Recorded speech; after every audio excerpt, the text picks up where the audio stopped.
राजस्थान में खजूर की खेती की बात सुनकर लोगों ने दांतों तले उंगली दबा ली थी, लेकिन अब राजस्थान की खेतीबाड़ी में एक और क्रांतिकारी नवाचार होने जा रहा है। बांस की खेती के रूप में और इसकी शुरुआत हुई है ब्लैक गोल्डन सॉइल कहे जाने वाली हड़ौती की मिट्टी से, और कोटा के सुधाकर बहेड़िया बने हैं राजस्थान में बांस की वाणिज्यिक खेती करने वाले पहले किसान। किस तरह से बांस की खेती का ये नवाचार बदल सकता है किसानों की किस्मत और क्या है इस खेती के फायदे नुकसान का गुणाभाग, पेश है खास रिपोर्ट।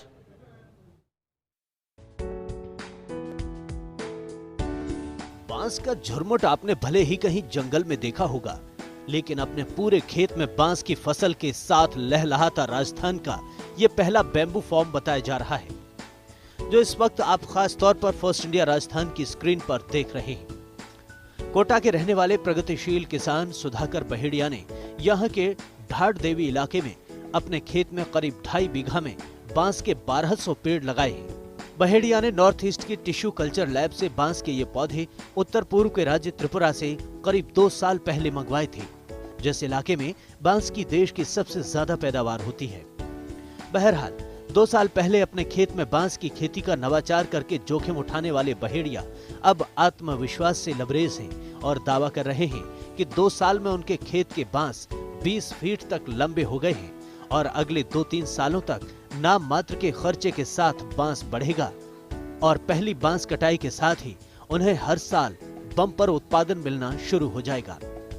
कमाल की बात है कि बांस का पेड़ एक बार विकसित होने के बाद आप इसे अगले 60 से 70 सालों तक बिना कोई अतिरिक्त खेती खर्च किए बस काटो और बेचो के साथ पाते जाओ हर साल लाखों का मुनाफा। 1200 बैम्बू में करीबन मेरा 6 लाख रुपए 4 साल में खर्चा आएगा और चौथे साल में एक एक पौधे में 6-6 बैम्बू पोल इसमें मेरे को मिलेंगे। जो अभी आप देखेंगे एक एक पौधे में 6-6 8-8 बैम्बू निकल आए हैं, जो कि अभी 12 से 20 फुट के आसपास है। चौथे साल में ये 22 फुट 24 फुट का जो कटेगा बैम्बू, वो बाज़ार में 170 रुपये का कस्टमर को मिलता है। हम इसको 100 रुपये में हमारे खेत से वो लेके जाए तो भी हमारे को 6 लाख रुपए चौथे साल में मिलेंगे, जो कि हमारी लागत चौथे साल में पूरी आ जाती है। राजस्थान में बांस की खेती के लोकप्रिय होने की उम्मीद जताई जा रही है और इसके कई कारण हैं। सबसे पहला कारण तो ये कि बांस अपने आप में एक जिद्दी पौधा माना जाता है, जिसे न अकाल मिटा सकता है और न ही बाढ़ नष्ट कर सकती है। वहीं फूल या फल आने के बाद निश्चित समय में फसल को काटने और फल, चारा, अनाज को तुरंत अलग करने जैसी कवायद भी बांस की खेती में नहीं करनी होती। जब मर्जी हो आप बांस को काटो और बेचो। फिर हर साल करीबन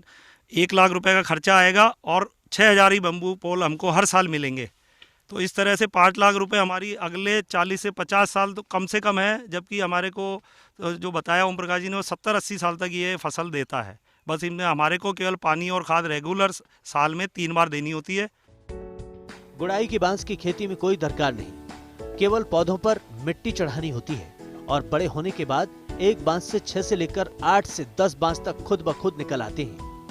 बांस की फसल को न जानवरों से बचाने का झंझट और न ही मौसम के रहमो करम के भरोसे रहने की दरकार।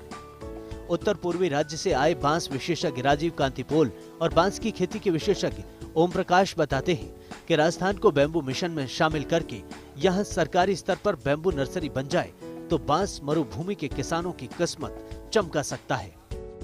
कोटा डिस्ट्रिक्ट में यहाँ पे नॉर्थ ईस्ट से 8 से 9 ट्रक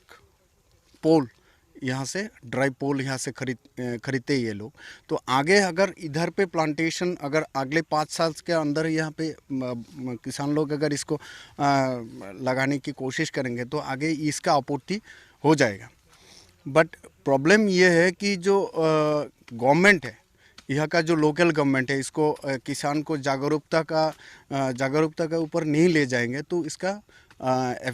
इम्पैक्ट इसको किसान को नहीं मिलेगा, क्योंकि किसान के पास उतना पैसा नहीं है कि इसको अभी जो सुधाकर जी ने थोड़ा बहुत पैसा लगा दिया हो, छोटे किसान है इतना पैसा नहीं लगा सकता। तो इसके लिए गवर्नमेंट को डेफिनेटली इसके बारे में सोचना चाहिए और हम लोग भी उनको दरखास्त इसी आपका चैनल के माध्यम से दरखास्त करते हैं। इस खेती का जो सबसे बड़ा फ़ायदा है, किसान को एक बार लागत लगाने के बाद 80 साल कम से कम इस खेती से फसल ले सकता है और इसमें मेंटेनेंस के नाम पे कुछ भी नहीं है और किसी भी तरीके का कोई जोखिम नहीं है। अगर कोई सूखा पड़ जाए, ज़्यादा बारिश हो जाए, किसी प्रकार के रोग लगने की कोई संभावना नहीं है, इसलिए किसान किसी भी तरीके से क्षति में नहीं जा सकता। इस खेती की सबसे बड़ी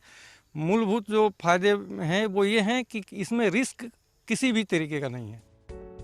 कोटा में अपने 2.5 बीघा खेत में बांस की फसल करने वाले किसान सुधाकर बहेड़िया दावा करते हैं कि उन्हें पहले साल प्लांटेशन मिलाकर 3 लाख का खर्च आया और अगले 4 साल तक हर साल करीब 1 लाख का खर्च और आएगा, जबकि मार्केट में 170 रुपए में बिकने वाला 24 फीट का बांस का सौदा वो खेत काटकर ले जाने के पेटे 100 रुपए प्रति बांस वसूल कर चुके हैं और इस तरह उन्हें 5वें साल से हर साल 5 से 6 लाख का मुनाफा होगा और अगले कई दशकों तक तयशुदा आमदनी मिलनी शुरू हो जाएगी।